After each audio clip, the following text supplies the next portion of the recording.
we are going to review today Thor Ragnarok. Thor's actually my favourite Marvel character. Even the films themselves, the first and the second one, I really enjoyed. I was probably one of a few people who actually did. So I was actually a little bit nervous seeing the trailers and seeing how Guardians of the Galaxy things were starting to get. Like the old days. Thor Ragnarok was the funniest movie I've seen in the theatre since...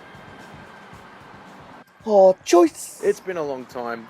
I'm laughing at the small screen more than anything. Like, I mean, sitting and laughing in a movie theatre is rare these days. And you and I had a fight recently.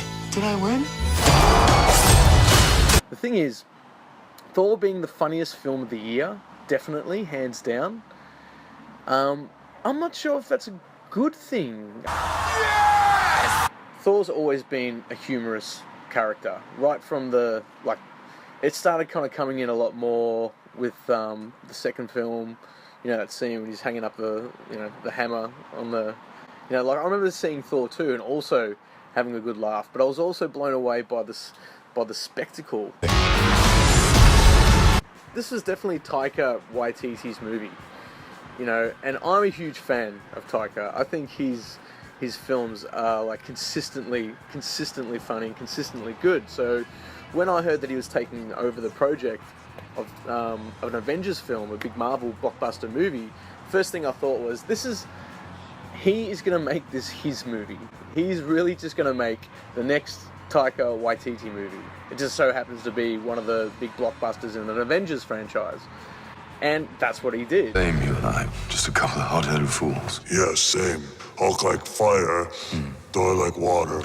Well, kind of both like fire. Every Marvel film hasn't had that same independent vibe since the Avengers movies. Then Guardians of the Galaxy came around, and that changed everything.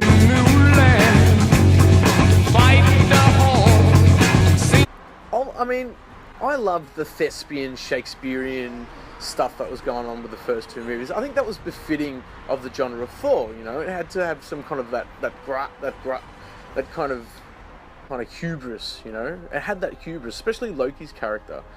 And this was so far removed in sense of tone from the other two that it's just so obvious that this is a studio fix.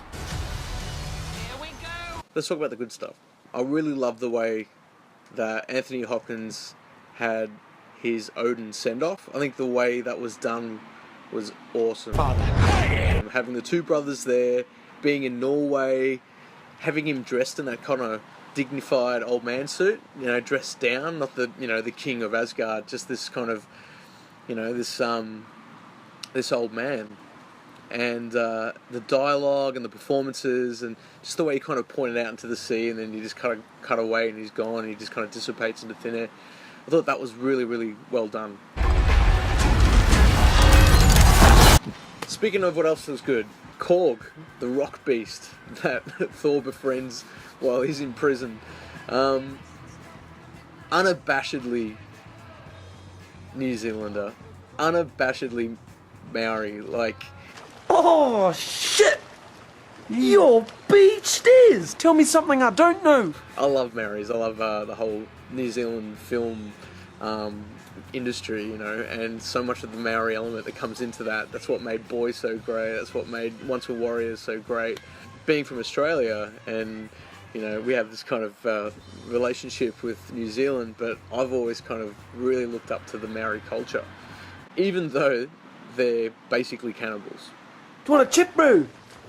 As in a chop? That moment when Loki just kind of vanishes after having that conversation with Thor, and then Korg just kind of comes out of nowhere and it's like, piss off, ghost, and just does his karate kick into the wall. Like, it was just...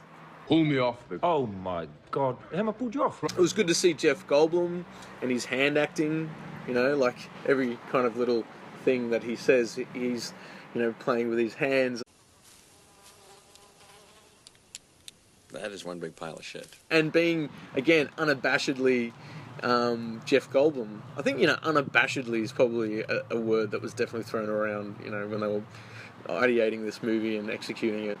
So it was good to see Jeff. His post-credit scene was just, let's call it a tie.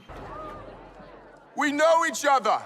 He's a friend from work. Still, I didn't quite understand what his deal was. Like, he was immortal? He just couldn't be killed? Like, where does he sit amongst... I don't know my comic book lore as well as some others, but, like, I was wondering a bit more about his character and how he was immortal. Like, who was he? Was he like another Kurt Russell? Are all these 80s actors who are now kind of popping back up again, are they kind of taking on godhood? We've had Kurt Russell. In this one, we've got Jeff Goldblum. We had Michael Douglas in Ant-Man. Like these kind of all these 80s actors who have aged and they're coming up again, and they've been given almost like godhood status. Asgard is dead. It's kind of a parody of itself. It kind of went too far sometimes with the humor. Hemorrhoid you on your back. No. Every time I threw it would always come back to me. Sounds like you had a pretty special and intimate relationship. Like, it pushed the envelope a bit too much. Even Korg's character, when he first showed up and he first started speaking with such a strong Maori accent, I was like, oh, this is taking me right out of the world. Like, why would a rock creature have a Maori accent? I mean, but why not? But anyway, like, it's just so kind of jarring at some times that it took me out of the film a bit. You rode a hammer. No, I didn't ride that. Hela's character is another villain that just has, like, zero entrance appeal. When she steps out of the thin air and, she's there and she's like, oh, so father's killed himself, or father's dead, now I'm free. Like, I'm not a queen or a monster. I'm the goddess of death. and that's the thing, like, I still think they can't nail the villains. They can't nail the villains in Marvel. Like, I don't know, it's just, maybe it's too light and fluffy a world to, Loki he's been reduced completely. He's no longer a villain. Like, you compare what he was in the Avengers into this, and it's like, it's like comparing, Darth Vader in the original trilogy and what became Darth Vader ever since. We can rule the galaxy as father and son. Be careful not to choke on your aspirations, Director. Get my drift. It didn't seem like Loki. It just didn't seem like him at all. Like, he was so softly spoken. There was none of that kind of fire. He was still almost like a sad puppy version of himself. It's probably for the best that we never see each other again. That's what you always wanted. Surprise. It was very downplayed. So I wasn't a big fan of the way they dealt with Loki. Kate Blanchett's Hela, she just, again, it's just the same old thing. Wanting to conquer the world. And we're going to get the same thing with Thanos. Like, it's all leading up to Thanos.